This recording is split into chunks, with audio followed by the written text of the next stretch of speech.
दोस्तों, आज की कहानी है बहुत तस्वीर का टूटना बहुत अशुभ होता है। दोस्तों, कहानी शुरू करने से पहले अगर हमारे चैनल को सब्सक्राइब नहीं किया हो तो कर लीजिए ताकि आपके पास पहुंचे हर रोज नया वीडियो।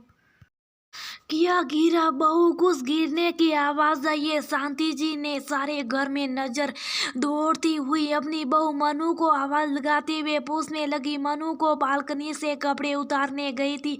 आसमान में बादल छा रहे थे और हवा की रफ्तार भी बढ़ रही थी। ऐसा लग रहा था आज तूफान के साथ साथ बारिश भी जोरों की होगी। इधर उधर नजर दौड़ने के बाद शांति जी की नजर नीचे गिरी हुई तस्वीर पर गई जो बेटे वो अंदर और बहू मनु की शादी की तस्वीर थी। सर ने उस तस्वीर को बड़ी सी फ्रेमिंग करवा कर टीवी की एक तरफ लगाया हुआ था। नीचे गिरने से उस तस्वीर का आकाश टूट गया था। उस तस्वीर को देखकर शांति जी के चेहरे पर चिंता की लकीरें उभर आई। हाय राम, अब जाने क्या अनहोनी होने वाली। किसी तस्वीर का ऐसे गिरना या टूटना बहुत अजीब होता है। इतने में मनु भी कमरे में आ गई थी। वो तस्वीर को उठाते हुए बोली, किसी तस्वीर के गिरने से कोई शुभ अशुभ नहीं होता। मम्मी जी, बाहर तेज हवा चल रही है इसीलिए ये फोटो नीचे गिर गई। मैं खिड़की बंद करने से पहले कपड़े उतारने चली गई थी। यदि पहले खिड़कियां बंद करती तो शायद ये तस्वीर ना गिरती। तुम क्या जानो बहू, मैंने दुनिया देखी, ऐसा होता है। तू अभी अंदर को फोन लगा। उसने बात कर शांति जी की आवाज में कंपन थी। मम्मी जी, आप कैसी नकारात्मक बातें कर रही है। अभी वो ऑफिस में बिजी होंगे और आज उनकी कोई जरूरी मीटिंग भी है। ऐसे में उन्हें डिस्टर्ब नहीं कर सकती। और मम्मी जी, आप सकारात्मक सोचिए, किसी को कुछ नहीं होता। मनु ने अपनी सास को सांत्वना देते हुए कहा। लेकिन साथी जी के दिमाग में ये बात घर कर चुकी थी कि कुछ अशुभ होने वाला है। उन्होंने गुस्से में अपनी बहू मनु से कहा, तुझे तो कोई करेगी नहीं, तू तो यहाँ घर में बैठ कर ऐश करती है। वहाँ मेरा बेटा किस हाल में, हमसे तुझे क्या।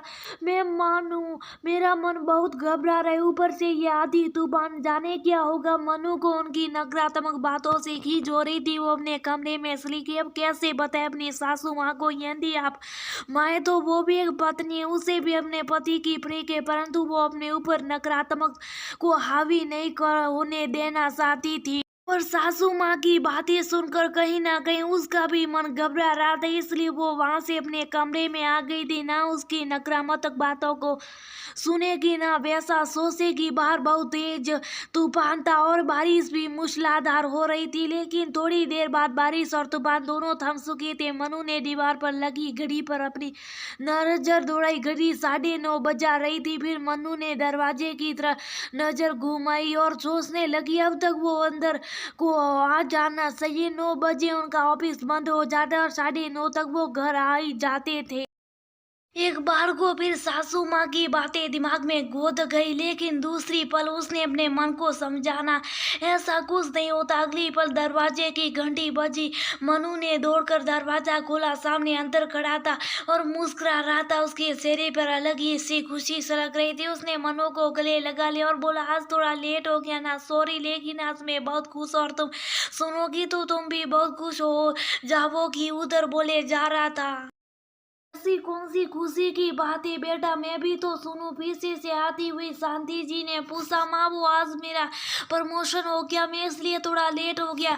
अंदर ने कहा, देखा मम्मी जी, मैंने कहा था ना कि तस्वीर का गिरना कोई शुभ अशुभ नहीं होता। उस तस्वीर को हम फिर से नया फ्रेमिंग करवा लेंगे। वो तो बाहर चल रही तेज हवा से गिर गई थी।